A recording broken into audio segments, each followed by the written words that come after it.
성경이란 무엇인가? 모든 교회를 다니는 사람들은 다 성경을 가지고 다니죠. 누구든지.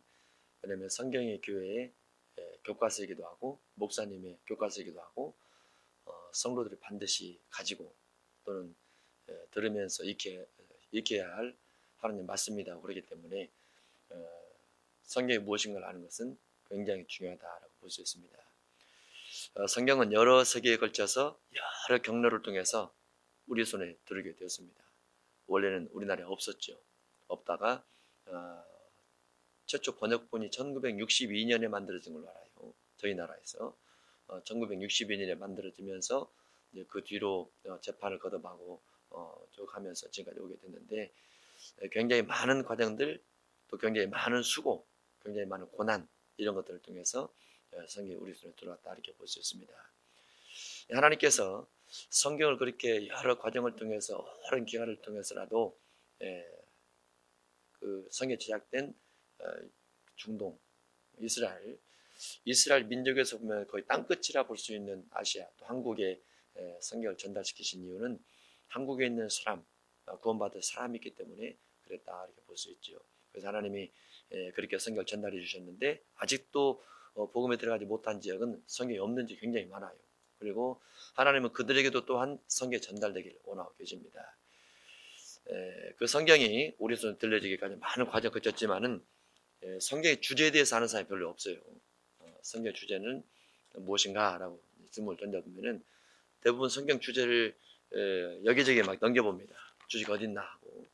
그런데 성경의 주제는 사실 겉표지에 있죠. 표지에. 국어책의 주제는 국어입니다. 영어책의 주제는 영어죠. 너무 쉽죠. 수학책의 주제는 수학이에요. 과학책의 주제는 과학입니다. 과학책 안에는 과학에 대한 내용이 쭉 들어있고, 국어책 안에는 국어에 대한 내용이 쭉 들어있습니다. 그러면 성경 전서라고 기록된 성경 전서 안에는 성경이라는 내용들이 쭉 들어있는 거죠. 그걸 전체를 묶어서 한 권의 책으로 만들었기 때문에 전서다 이렇게 되어 있는 거고, 본 주제는 성경, 그러니까 거룩한 책이다, 거룩한 말씀이다, 그런 내용이죠. 거룩한 말씀, 이제 성경인데, 성경, 성서 이렇게 불리기도 합니다. 성경을 넘기면, 성경 전서의 표지를 넘기면 그 다음에 구약전서라고 나옵니다. 가장 기본적으로 알아야 될 성경의 내용이고, 이 기본적인 성경의 내용이 상당히 전체적인 내용이면서 반드시 성도들이 성경을 중심으로 해서 무엇을 얻을 것인가, 무엇을 알아갈 것인가라는 가장 큰 핵심이 이 두 단어에 들어있습니다. 두 단어에 곧 구약이라는 단어입니다. 이 구약이라는 단어는 옛날의 약속이다 라는 뜻이죠. 약속이란 말이죠, 한마디로는. 근데 약속이라는 말인데, 이 약속이라는 단어가 구라는 옛 구자를 써서 올드라는 단어를 써서 옛날의 약속이다 라는 거죠. 옛날에 어느 때가 옛날이냐? 예수님께서 이 땅에 오시기 전 시대를 옛날이라고 합니다.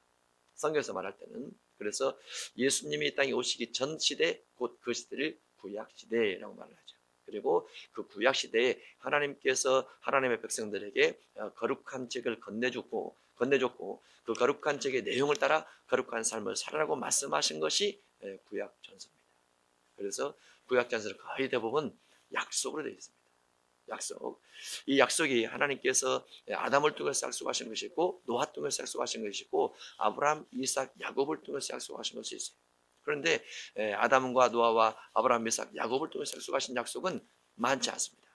분량이.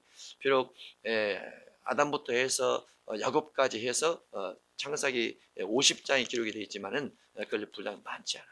약속의 분량은. 그러나 하나님께서 그 야곱 후대에 모세를 통해서 약속하신 분량은 좀 많습니다. 그리고 모세를 통해서 말씀하신 그 약속의 분량은 출애굽기 19장부터 신명기 34장까지. 흔히는 창출레미신 다 포함하기도 하지만 출애굽기, 레위기, 민수기, 신명기, 여기에 하나님께서 모세를 통해서 약속하신 많은 약속들이 법조문처럼 그렇게 기록이 되어 있습니다.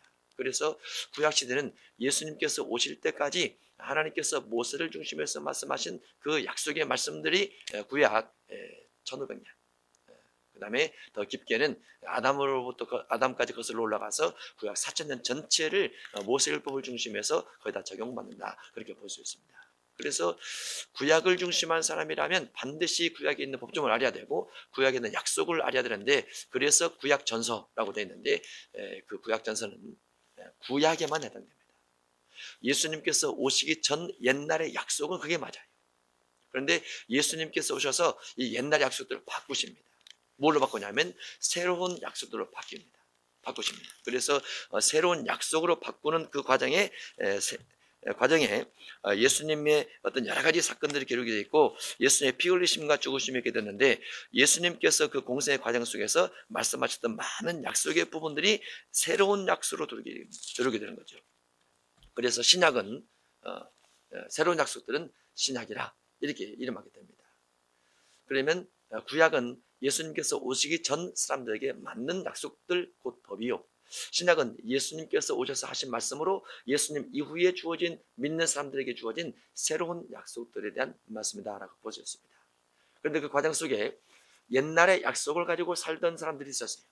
예수님께서 땅에 오셨을 당시에, 예수님께서 오셨을 때 그때 당시에 바리새인 사두개인들 또는 대제사장들 또는 유대인들은 모세 약속, 하나님께서 모세에게 주신 약속, 곧 옛 약속, 구약을 중심해서 신앙생활을 했습니다.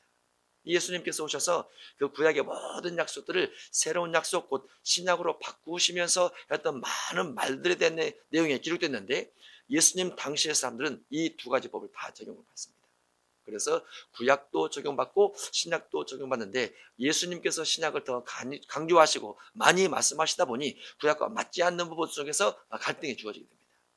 그 갈등을 이해하지 못하고 그 갈등을 모세 율법에 예언된 예수님에 대한 말씀에 대한 부분으로 인지하지 못한 사람들은 그 갈등 속에서 예수님을 죽이려 하고 예수님을 법을 어긴다 하면서 하나님께서 보낸 자가 아니라고 말하는 과정도 있게 되죠. 그러나 결국은 예수님 말씀이 옳다는 것을 후대에 알게 됩니다. 과도기적으로 구약시대를 중심에 살아왔던 사람들이 예수님께서 오셔서 그 과도기 속에서 예수님의 말씀을 받음으로 뭔가 다른 부분이 생겨지긴 하지만은, 그러나 신약시대, 곧 예수님께서 오신 이후에 예수님 믿는 사람들은 신약의 법을 적용받게 됩니다. 그러나 성경은 옛날의 약속과 신약의 약속, 이 두 가지를 합쳐서 하나님의 계명과 예수님의 증거라고 말씀을 하시고, 그것이 전체가 성경 전서로 우리의 66권이 우리 손에 들어와 있게 됩니다. 우리는 신약전서 중심한 신앙생활하는 것이 맞다라고 볼 수 있습니다. 구약전서 중심에서 신앙생활하게 되면 예수님께서 아직 안 오신 것이 됩니다. 그리스도 메시아가 아직 안 오신 것이 되고 예수님을 중심한 구원의 역사가 아직 이루어지지 않는 것처럼 생각될 수 있어요. 그러나 구약을, 성경을 우리가 늘 보면서 많은 설교를 듣고 많은 강의도 듣고 많은 읽기도 하고 그렇지만은 본질, 곧 예수님, 본체이신 예수님을 중심해서 신앙생활하는 것이 가장 정확하고 옳다라고 볼 수 있고, 예수님을 중심한 신앙생활은 곧 사복음서를 중심한 신앙이요, 사복음서에서 가장 핵심되는 산상수훈 중심한 신앙이다라고 볼 수 있습니다. 그렇게 한다고 하면 신약전서라고 그럴 땐 새로운 약속들을 섭렵하면서 우리가 신앙의 본질을 찾아가는 것이고, 그렇게 할 때 하나님의 뜻에 가장 부합된 신앙생활을 하고 있다, 이렇게 볼 수 있습니다. 성경 전체는 약속으로 되어 있습니다. 그 약속이 예수님 오시기 전에는 구약, 예수님 오신 이후에는 신약, 이렇게 명명되어 있는 것이죠.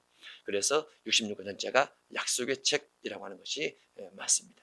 또는 성경 전서, 그 말도 맞습니다. 구약의 옛날 약속을 통해서 성도가 거룩해지는 방법을 기록을 하고, 새로운 약속을 통해서 성도가 거룩해지는 방법을 기록했기 때문에 결국 성경 전체는 성도를 거룩하게 만들어가는 책이라고 볼 수 있어요. 그러면 성경 전체를 통해서 성도가 가르침 받을 때 무엇을 중심해서 가르침 받아야 되느냐? 성도를 거룩하게 만들어가는 약속을 중심해서 가르침 받을 때 가장 거룩해질 수 있어요. 근데 그 약속은 사람을 거룩하게 만드는 약속들인데, 거룩하게 만드는 말씀들이 따로 있습니다. 가장 쉬운 것은 예수님의 피를 통해서 내 죄가 사함받는 거죠. 그것은 구약시대는 짐승을 통한 죄사함이요, 또는 소재를 통한 죄사함이요, 또는 회개를 통한 죄사함이기도 하지만, 신약시대는 주님 앞에 내가 죄인임을 고백하고 용서를 구하는 회개를 중심한 죄사함 부분이 가장 크다라고 볼 수 있습니다. 그러니까 성경을 읽고 듣고 보면서 성경에서 요구하는 거룩한 삶을 산다는 것은 내가 정말 전혀 죄를 짓지 않고 깨끗하게 살아가는 것도 거룩이지만 사람은 완벽하게 거룩이 되지 못하기 때문에 죄를 짓고 내가 죄인이라는 걸 인정하고 주 앞에 고백을 하면서 용서를 구하고 예수님의 십자가 피로 내 죄를 대속시킨다는 것을 믿고 그 가운데서 죄 사함 받는 삶이 가장 거룩한 삶이라 이렇게 볼 수 있는 것이죠. 그것을 계시록 7장 14절에서 주의 피로 빠르라, 주의 피로 옷을 씻으라 이렇게 표현되어 있습니다. 성경 전체는 구약 신약 그리고 성경 전서 그리고 거룩한 책 그리고 거룩한 삶을 살으라고 우리에게 약속해 주신 말씀들로 가득 채워졌다 이렇게 볼 수 있습니다. 이것이 성경입니다. 성경 감사합니다.